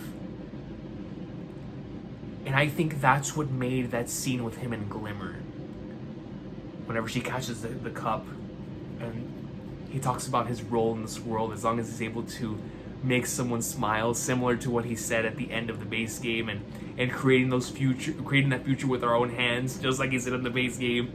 That joke meant so much to me, man, because that really is the most powerful stuff that I took with me out of Xenoblade 2, was that entire final stretch with all the stuff that Rex said, man. I mean, it really impacted me on a personal level. And so for us to come back to that as an adult, and he's then taking those very same things that he was telling to Malos and to Amalthus and to Jin and to anyone else who wanted to step in his way, for him to carry that to Klaus, and for him to carry that very same thing into his children. They're like, yo, even if we don't do it, y'all will. Just make sure that these lessons are instilled within you. I was like, bro, this is so flippin' beautiful, man. I love that scene so much, and it really did solidify Rex as my favorite in this series, man. As if nothing else could, right? But it was just, what an amazing way to bring that all full circle, and really beautiful stuff. I received a beautiful reply from Nishquick Pops that replied to the tweet with just a really cool summary of exactly how I felt about that Rex and Glimmer moment. Shout out to Nishquick, man. Just a really beautiful scene that truly touched the soul, and it kept reminding me of how much I loved that original game, man, of Xenoblade 2 and those characters. And similarly, every single time that we had interactions between Shulk and Nickel, it kept reminding me how much I loved Xenoblade 1. I mean, there was a lot of instances in this DLC where showing up in Colony 9, going to Prison Island, where I kept thinking back, like, man, because Xenoblade 1 is what started me on this journey back, right? Like, I would say I started the series with Xenogears and then Saga 1 and stopped. But Xenoblade 1 is what brought me back in and made me extremely hooked, man. So that game has a really special place in my heart. I know I always talk about the all of the entries because they're all incredibly special to me, but I feel like I haven't even given enough flowers to how much I truly love Xenoblade 1, man. Like, I really love that game. Without Xenoblade 1, I wouldn't be in this journey, right? Like, it truly hooked me in ways that I never in a million years would have expected, and I love that entire game, especially that final stretch. So it was so beautiful to have all those callbacks, both thematically and within the world, to Xenoblade 1. And I was just so happy to see Shulk and Rex here after the fact, post EOS, because it's dream scenarios, man. I mean, you want to talk about, for me, like, for example, like a One Piece fan, I would love to explore post EOS with Luffy and his kid, right? And it's something that makes sense for its narrative, or even something like what Boruto's doing, or like Dragon Ball did, or what Bleach did with its post chapter, right? Like, it's always really beautiful whenever you're able to see stuff like this. And I always love seeing characters again. That's one of my favorite things about Trails, right? Is the interconnectivity of it and being able to see old favorites and as they progress in age. But what made this one so cool is just that I just wasn't expecting it. And for that to be the main focal point and for it to be so thematically consistent was so beautiful. And like it just fits so well. It fits so well, man, within the confines of the narrative, and it was just really, really special, bro. And I loved so much of it. Like I said, I just loved exploring the world of these characters. I just love these characters so much. So then obviously we continue on with the game. Didn't want it to end, so I was trying to do as much side content as possible, but at some point the story just got so good we decided to keep going, especially in chapter 4. Similar to the original game, or the base game, where exploring. You hit that point in chapter 5, then it's we're beaming, we're beaming. But after a certain point in chapter 4, when the reveals started hitting, right, like whenever we see what Matthew saw from N's perspective, right, because we fight N on top of Prison Island, in a similar place where we originally fought, or had that Zanza moment, right, in Xenoblade 1. And so we have a moment here. Origin is up above you, and Matthew is... Well, actually, even before that, we had the reveals, right, with A, and which she actually is, which we've already spoken on. And then, when N originally shows up, and that entire big, crazy fest that took place there with Niall. And I thought the Niall-Matthew dynamic was really interesting as a brother-sister idea, especially with their granddad, which is obviously the son that we saw within the DLC, within the base game, which is so insane to me, bro. So insane to me. And then we get to see the extreme tragedy of what actually happened when the city burned down, when M and N in the original game had that moment at the beginning of chapter 6. We get to see that from a brand new, fresh set of eyes. With Matthew coming in, and we get to see what happened before that, right? Where it's Niall, or Alpha inside of Niall, and we see her against N, and we even get to play as her in that moment. It was insane. But we get to see when Granddad comes in and tries to put a stop to it, right? I mean, how could he not? And even though that's his dad, and comes in and pierces his son, and it was so tragic, so unbelievable. It made all of that stuff even more tragic than it already was to me.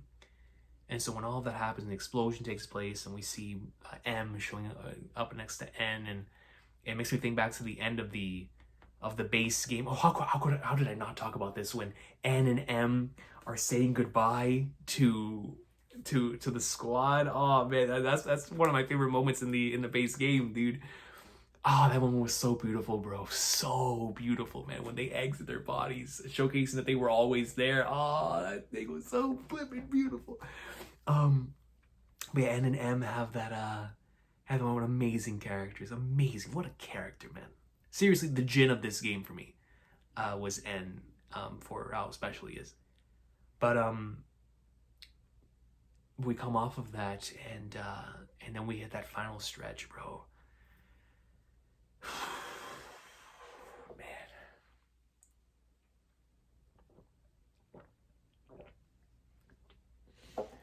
When we come out of that save the game screen, please let me know if anybody ever anticipated this. I think out of all of the things in this game that I would want to see somebody else's reaction to, it would have to be this, just because of how out of nowhere it felt. I didn't even know what to feel in the moment. Because I came out of the game screen, and we see a house in Xenoblade.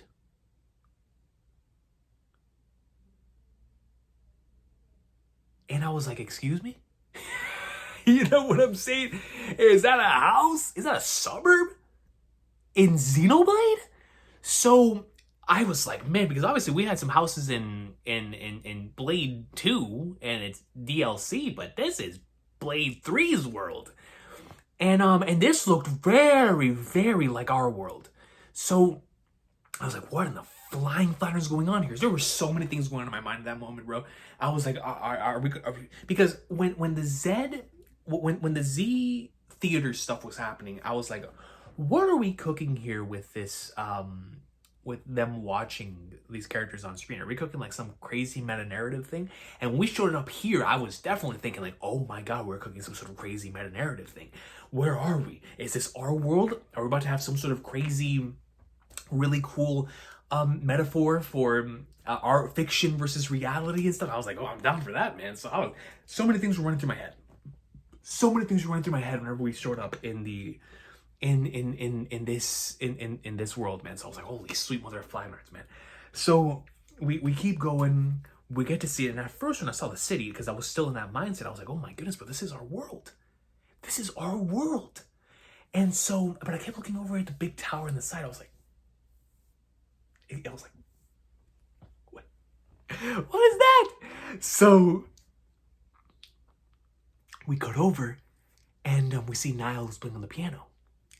And while she's playing on the piano, there's kids running around. And on the radio, we see Vector. Oh, when I tell y'all, everything clicked in that moment. I was like, the Xenosaga world. The Xenosaga world. And so, I still don't know what to make of it. They obviously brought up Dmitry Yuriev, who was very prevalent in character in the Xenosaga verse. But I've always felt, especially with Xenosaga 3, that Xenosaga 3 has basis in our world. So technically it still is our world, in my estimation, especially with all of like the Mary flashbacks, and God, how that truly does showcase ancient civilization in our world, with all the stuff they showed there. It's still some of the craziest stuff I've ever seen. But I've always felt that the Xenosaga world, at the very least the world that they came from, was very similar to our own.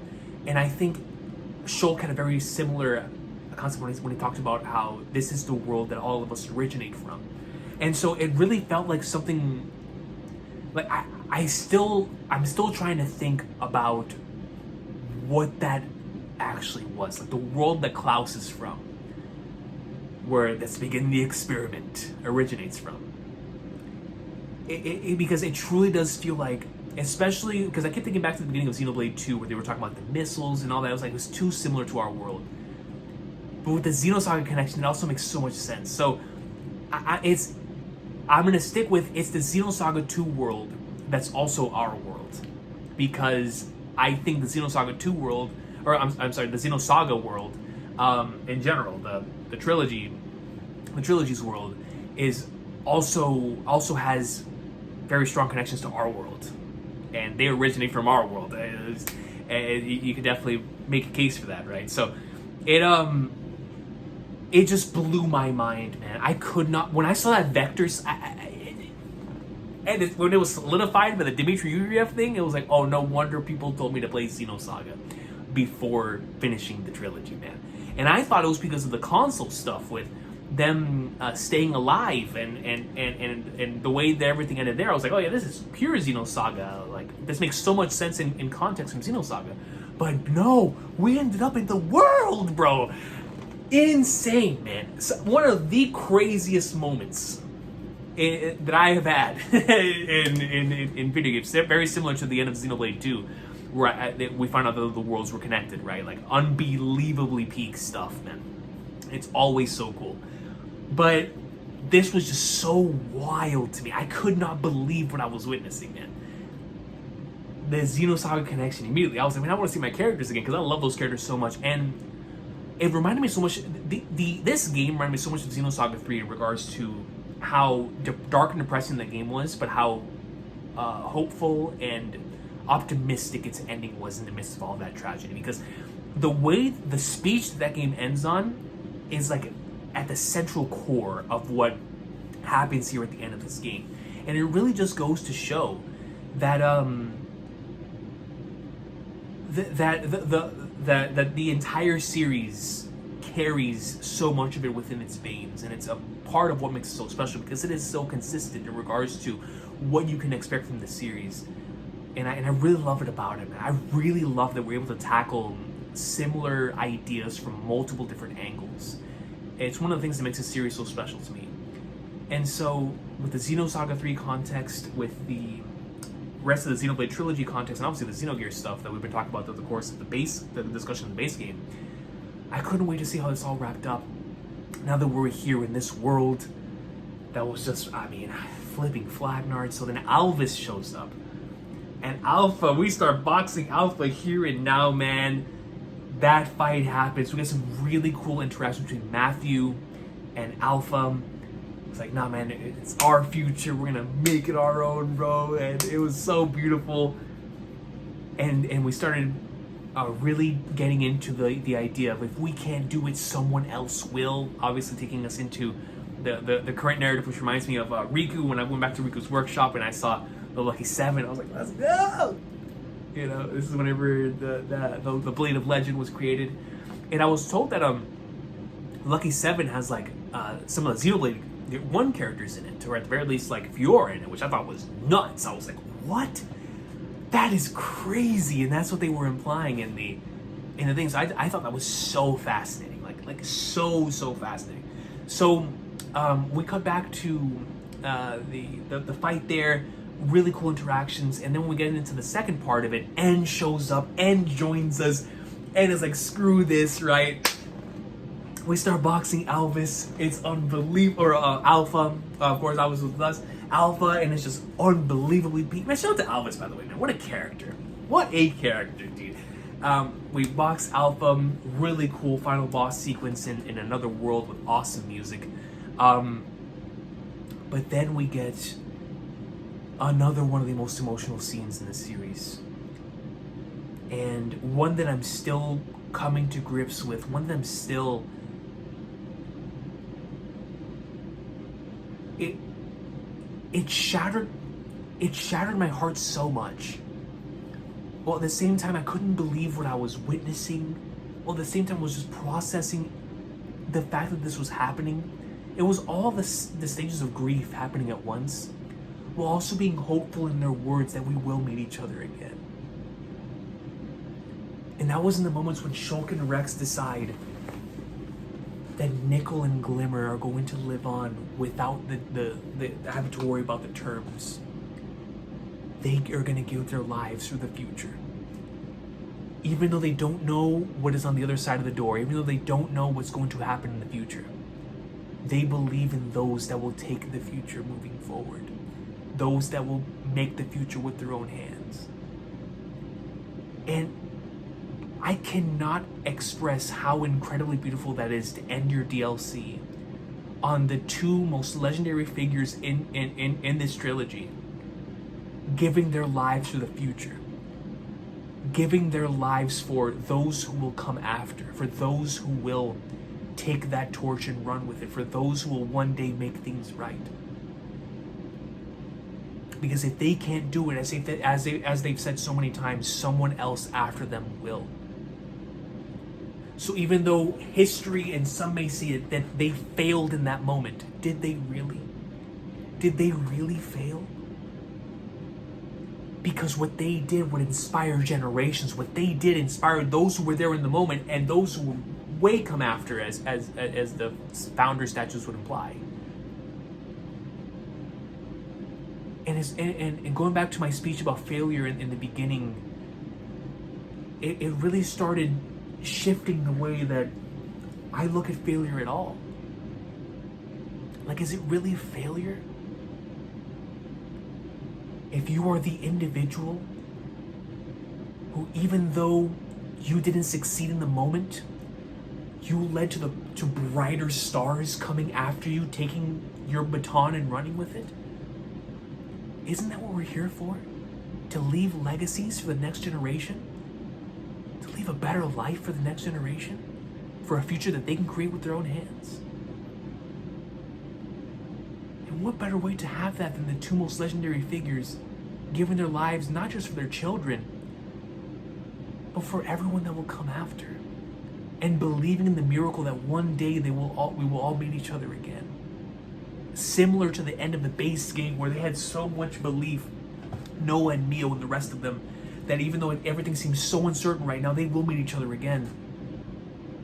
The exact same thing, except it really looked like they were disappearing. And so though they may be gone in the moment, one day we'll meet Shulk and Rex again, and I'm certain of it. Because what this game has taught me, and what the base game in Chapter 6 taught me, is that miracles are possible.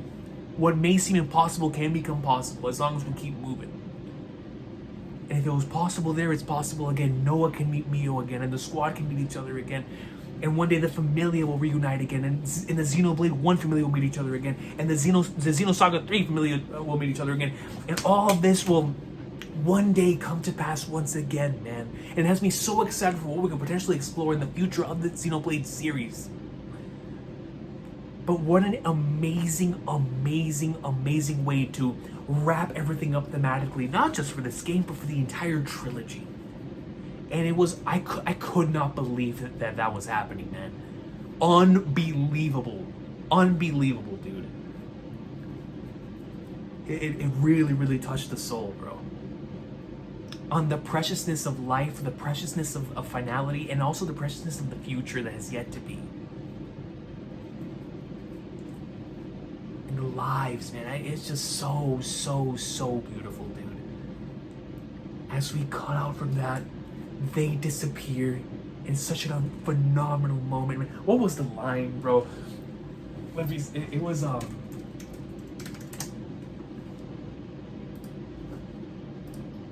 It was a specific line, bro, that was so peak.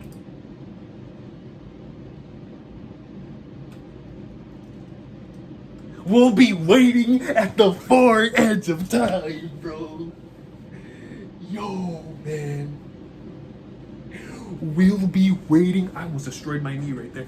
We'll be waiting at the far edge of time. Yo, man, I believe, y'all. I believe, even though my heart is, like I said, still shattered. I'm still processing the grief of the fact that we lost Shulk and Rex in that moment. But I believe that one day we will meet again. Just like I believe that one day we will all meet each other again in this series, bro.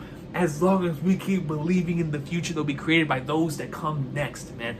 And now I can't wait to meet the next protagonists and the ones after that will continue to carry it on and one day make everything right, bro. And what I love so much about this DLC there at the end is after you get that beautiful goodbye and with Matthew leaving and the really beautiful scenes there with everyone there in Colony 9. And we get those amazing end credits with Xenoblade 1, Xenoblade 2, and Xenoblade 3 that were so beautiful. I was told that Xenosaga 1 and Xenogears singer came back. Man, no wonder it sounds so familiar. Because I love the song at the end of Xenogears. At the end of Xenogears, man. That is one of my favorite soundtracks ever. That was one that was rent-free for a long time upon finishing that game. And, God, man, what an amazing soundtrack all of these games have. But we cut after that entire section. Bro, the music, matter of fact, let me put on that while we talk about the finale here. Bro, Future Awaits is the name of the soundtrack. This is my first time hearing it since last night. Future Awaits is the name of this soundtrack.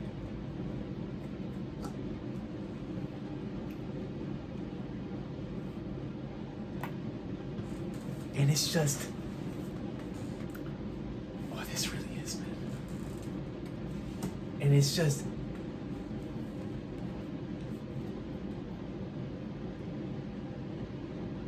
such a perfect encapsulation of everything that makes Xenoblade so special in this DLC. Thematically, from a gameplay standpoint, from a character standpoint, the interactions, the dynamics, so many things, man. And for it to wrap up with this idea about the future that we have yet to create, but believing in it, man, believing that we can create it ourselves. It just ties into the end of Xenoblade 1, the end of Xenoblade 2, and especially the end of Xenoblade 3. And I just loved it so much, man. Right after the music plays, we cut over to the planet, and we see the planet that moves, separates, and then becomes one. What I took as interpretation is they succeeded And Noah and Mio ended up meeting again. The family ended up meeting each other again. Everyone ended up meeting each other again. That's my interpretation, bro. And it made me so incredibly happy that the future that they believed and they staked everything on, that what we saw in the post-credit scene was the world after the base game, where everything would one day come together again. Man, I'm not sure if that's true, but that was my interpretation of the moment, and it made it so incredibly emotional, bro.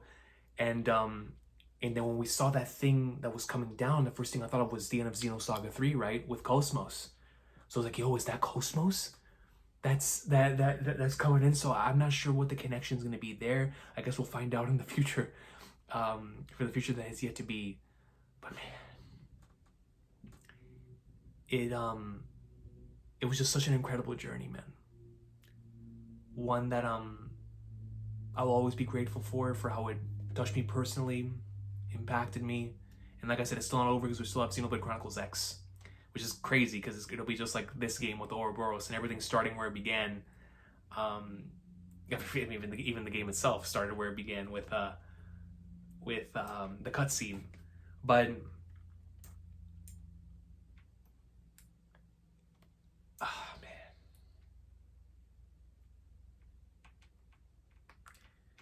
so you don't want to say goodbye, bro. I felt the same way when I finished catching up to Trails. Like, man, what now? What now, bro? I don't know what's on the other side of the horizon. I have no idea. But the beautiful thing about this franchise is that it teaches you to believe, man. It really does, bro. To believe in the future that is yet to be seen. But as long as you're willing to stick by it and see it through to the end, beautiful things can happen. Miracles can happen, man. And it was a message that I really needed to hear. It's crazy how this franchise has worked for me. It felt like everything that I needed to hear in the moment I heard in that moment. From Xenoblade 1 to Xenoblade 2 to the sagas, even go back to Gears. And now with this one, especially after what I went through with that failure, I really needed this game more than anyone could have ever imagined. And God, man, what an amazing soundtrack. But I'm eternally grateful, man. Because like I said earlier, there is a reality where I didn't listen to AJ, and I would have went through the rest of the summer without this entire binging experience. And I can't even imagine and fathom that now. But because I took that step and decided to go through the first game, it ended up being one of the most special, profound, personally touching experiences that I've ever gone on. And undoubtedly a Mount Rushmore series for me in regards to my heart and what my heart truly loves. And I'll always be grateful for it, man. Tetsuya Takahashi and the Monolith Soft team, without a doubt, have solidified themselves as among my favorite creators that the industry has. Who I never in a million years would have thought that this would have been how I started with the Switch 2. When the Switch 1 dropped and I was playing Breath of the Wild, I was like, man, this is such an awesome experience. Switch 2 drops. I was like, yeah, man, we got Mario Kart. Came over Donkey Kong, playing some Street Fighter. I never even would have fathomed that Xenoblade would have taken over as much as it did. I haven't even touched 100 line. And I was going through that before this.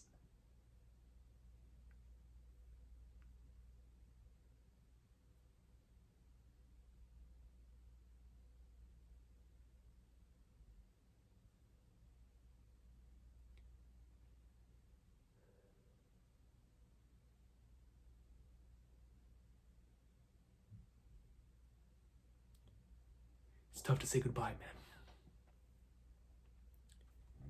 For those of you that have been with me on this journey, trust me, it's only just begun. Because now we're here. And I can't wait to talk to people about this franchise.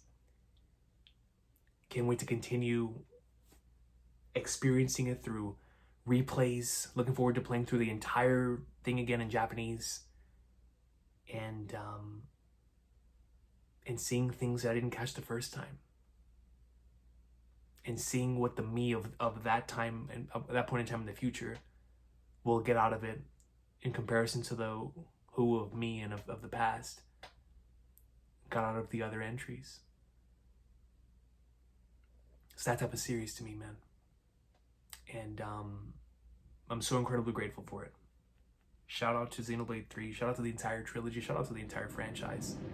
And once again, just a massive shout out to the entire community, man, all the wonderful individuals. My boy NL, man, shout out to NL. Shout out to April, currently going through Xenoblade 1. Excited to see her continue the journey, and everybody else who has been sharing their journeys as well. It's been such a beautiful thing to see. And looking forward to seeing now everybody else go through their journeys now that we'll be caught up after experiencing X. But it's a special time, man. A special time. You know, when I finished, Trails was special to me because I was always looking for something that could give me the same feeling that the big three did when I was a kid, going through Naruto, Bleach, and One Piece, and that feeling that those three gave me that nothing else really can replicate because of the length of the series and the type of series that they are, and my own personal bias towards that type of story. And so when I got into Trails, I was like, man, like I finally was able to binge something like that again, and it was so much fun because of that, because it reminded me of that initial experience, and it ended up taking on a life of its own and is now extremely special to me. But with Xeno, it's so interesting because it's like I said in Xenoblade 2, it's all the things that I find so cool and interesting, but they're presented in ways I never even would have imagined. So what Xenoblade has given me is something that I never in a million years would have imagined was possible. But it's the beauty of encounters, as Hideo Kojima calls them, your encounters that you have with your personal favorite things that end up shaping you and changing you. And the same way, there's a version of myself that never got into my other favorites. There's also a version of myself that never got into this one, and I'm so glad I never have to meet that version of myself. Because the version of myself now that has gone through this series is the person I am today. And yo, cheers to a brighter future. Cheers to the failures that we have today that someone can take and make successes into tomorrow. And all the best to everybody who was feeling the same way that I was feeling. And has felt that at any point and came out of an experience like this feeling re-energized, recharged, and ready to take on the world. A massive thank you to Monolith Soft, to the community, and to all the people here. Signing off. This has been the Xenoblade 3 Complete Spoilercast. Thank y'all so much for watching. What a special, special, special, special, special franchise, man.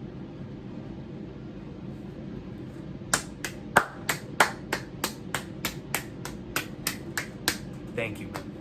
Thank you.